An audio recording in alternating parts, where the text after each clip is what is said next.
Excuse me, Phil, you have a phone call from your friend Ramsey? What, a phone call from... Hello there? Hello, Phil. Yeah, can you hear her? Yeah, I can hear you, and I'm going to put Ramsey on the telephone, okay? Okay. I hear you have a good concert going down there. Yeah, it's going great. That's really good. He'll be right on.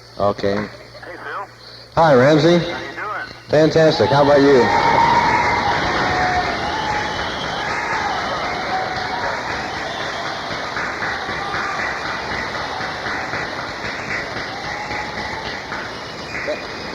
That's the sound of the people here at Vassar. We're a few hundred inside the chapel here on the campus, and we're sort of halfway through the concert right now. Well, listen, that sounds awfully good. How's the Mighty Oaks? Faltering, but still standing. But I don't know how to handle this, but as far as questions, but I'd like to, if you could talk to the people and just tell them how the overall campaign's going so far, how you see it. Okay, can they hear me? Can you hear okay? Yes. Okay, well, I sure wish I was up there. I had the good luck to speak there about this time last year, I guess. I can't remember for sure. And it's a beautiful chapel, and I wish I could be with you. I had to be down here in the city for a whole bunch of stuff this evening. I'd been out in Syracuse and Elmira earlier today. I tell you, this politics is strange business. I hope we can change that. We need to make it much more substantive and rational. But right now, you just have to work out the best you can with it. And I've been trying to communicate with people every way I can, and the response seems good. I don't know how you really judge. I don't like polls very much, and we don't take any polls. You keep reading about them in the papers, and everything indicates that we're coming up strong in the polls, maybe 6 or 7 percentage points behind right now with a large undecided. So I think there's every reason to believe we can do it if we work hard and reach enough people, and if we turn out a really big vote. I'm concerned that this campaign stand for something. I think you have to always try to do that.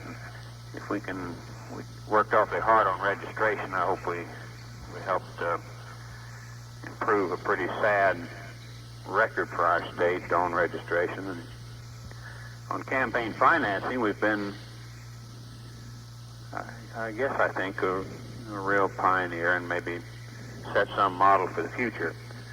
Not taking more than $100 from anybody, and won't. And we've raised well over $400,000 altogether, which is far more than has been raised by anybody else with such a limitation. And more than that, we've had more than 17,000 individuals give, which is probably a multiple of what's been done in any previous state election. I think that's healthy democracy. I think we've been letting big money buy power and protection in government.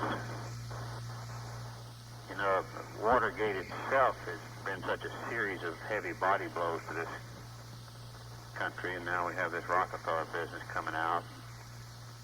We see Senator Javits at the very time that he has a constitutional obligation to vote on the nomination of Nelson Rockefeller to be vice president, accepting $15,000 from him, and that much or more from some of his brothers. He did that about 2 weeks ago, which is, to me, just like a judge taking a $15,000 contribution from a defendant stand in front of him. I don't know how you can ever judge a person's case when you've accepted that kind of money, but Senator Javits seems to think it's all right.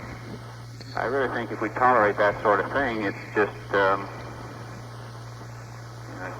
money and materialism and greed dominating America in the years ahead. And if that happens, Yeah, well, I think we're not going to make it. But I think this concentration of wealth has been affecting, all areas of American life. I think that we're in one of the most crucial periods in world history right now. I think the very survival of democracy is at stake right now when you consider how this wealth has affected, it's been at home, you can see it through Watergate, but of course, as you and I both know how serious it is in our foreign policy. How many, as we sit here in America, how many people this country is responsible for having killed in Vietnam and just recently in Chile as it came to light. And the reason I'm supporting you, I think you're one of the few people in the country that discuss this and go to see firsthand what's happening, and I think it's essential that this be brought out, because if it doesn't happen, and I think we're not that far away from a military rule. Well, I think that's right, Phil, and you know how heartbreaking our experience with Chile has been. I was down there, and you've worked so long on that field, and we just got to do better. So we got to put up the good fight and keep struggling. And I hope you'll tune up that guitar and sing some songs that'll get folks stirred. So we'll.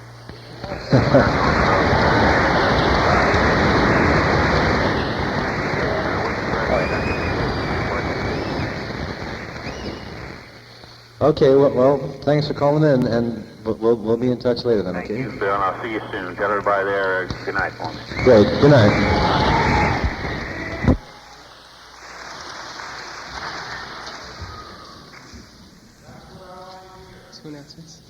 Yeah.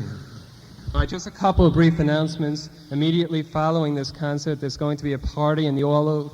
There's going to be a lot of beer and dance music provided by Sky, a really fine band. Also, tomorrow afternoon from 12 to 4:30, right outside of Chicago Hall, there's going to be a flea market trying to raise some more funds for Ramsey. Also, two very brief things. As you know, this campaign does need money. We're going to have some collection boxes going around. If anyone could give a quarter, 50 cents, $1, everything's appreciated, because this campaign isn't based on large contributions. It's based on everyone contributing a little, because that's the way that we're going to be able to win this campaign. And the final thing is that besides money, what we need in this campaign is people to help out and get Ramsey Clark elected.